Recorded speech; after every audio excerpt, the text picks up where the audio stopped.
अगर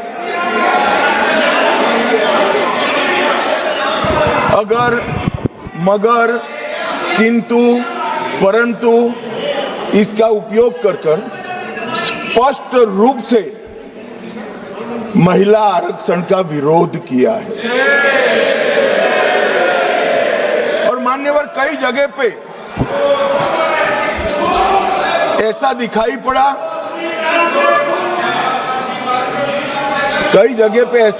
पड़ा, कि विरोध हमारे दृष्टिकोण की जगह हमारे इम्प्लीमेंटेशन के तरीके पर है। परंतु मैं इस सदन के माध्यम से देश की जनता के सामने स्पष्ट करना चाहता हूं कि ये जो विरोध है वो इम्प्लीमेंटेशन का नहीं है। ये विरोध केवल और केवल महिला आरक्षण का ही विरोध किया। और मान्यवर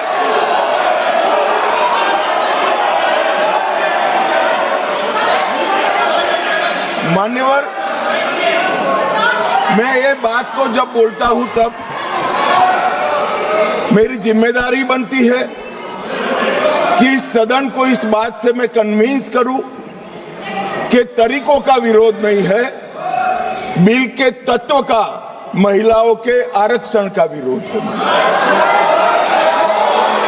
मान्यवर, ये 3 विधेयकों में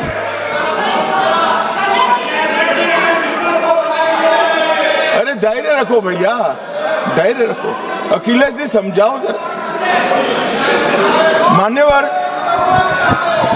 ये 3 बिलों में इसका उद्देश्य मैं स्पष्ट करना चाहता हूं। पहला उद्देश्य है सरकार का और हमारे नेता नरेंद्र मोदी जी का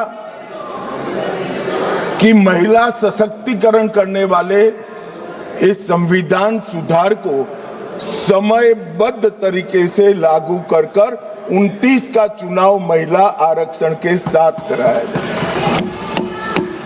इसका दूसरा उद्देश्य है एक व्यक्ति एक वोट और एक मूल्य, ये सिद्धांत हमारे लोकतंत्र की नींव में जो हमारी संविधान सभा ने तय किया था, वो सिद्धांत के स्पिरिट को यहां पर लागू किया गया। मान्यवर, ये पूरे सदन में 543 सदस्य बैठते हैं। किसी की सीट में वोटर्स की संख्या 39 लाख है, किसी की 60,000, और ढेर सारी सीटें ऐसी हैं जो 70 के दशक में फ्रीज हो गए, तब से लेकर आज तक इतनी बड़ी हो गई है कि सांसद अपने मतदाता को अपना मुंह भी नहीं दिखा सकता, क्योंकि इतनी बड़ी आबादी को वो कैसे संभाल पाएगा। मान्यवर, जो मतदाता है उसकी अपेक्षाएं होती है, उनकी समस्याएं होती है, और समस्याओं के निराकरण के लिए वो सांसद के पास भी जाना चाहता है, मिलना भी चाहता है। क्या इस सदन में जो विरोध करते हैं उसमें से कोई मुझे समझा सकता है कि जिस सांसद के कॉन्स्टिट्यूएंसी में 39 लाख वोटर हो, वो किस प्रकार से अपनी सांसद की जिम्मेदारी का निर्वहन करेगा। और इसी विषय को दृष्टिगत रखते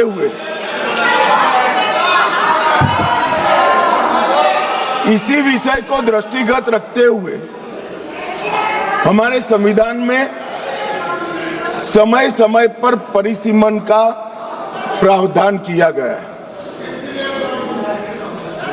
और परिसीमन के प्रावधान से ही एससी और एसटी जो जिसकी संख्या बढ़ती है उसकी सीटें भी बढ़ने का प्रावधान है। तो एक प्रकार से जो परिसीमन का विरोध कर रहे हैं वो एससी और एसटी सीटों की बढ़ोतरी का विरोध कर रहा है, वो ध्यान में रखिए।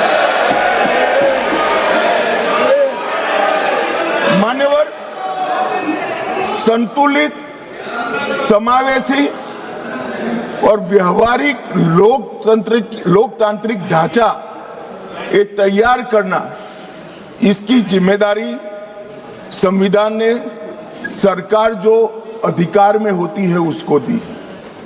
तो अभी ये जिम्मेदारी नरेंद्र मोदी जी की सरकार को दी गई है। उनको पसंद नहीं है, मगर ये तो देश की जनता निर्णय करती है। वो वंश परंपरागत नहीं होता है, वो लोग चुनकर भेजते हैं।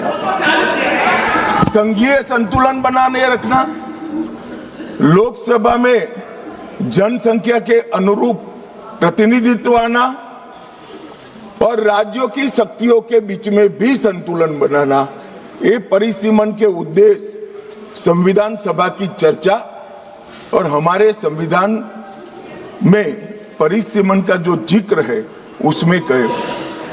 इसके साथ साथ नए भूगोल, प्रशासनिक वास्तविकताओं और शहरीकरण और रोड, रास्ते, रेल से बढ़ी हुई कनेक्टिविटी और नए जिले, ये सबका संज्ञान परिसीमन में लेना होता है, क्योंकि ये सारी चीजें सांसद को अपनी ड्यूटी का निर्वहन करने के लिए बहुत जरूरी है। मान्यवर, संविधान के अनुच्छेद 81, 82 और 170 इसके अंदर ये सारे सिद्धांतों को समाहित किया गया है और उसी के निर्वहन के लिए नरेंद्र मोदी जी के नेतृत्व में सरकार ये संवैधानिक सुधार लेकर आई।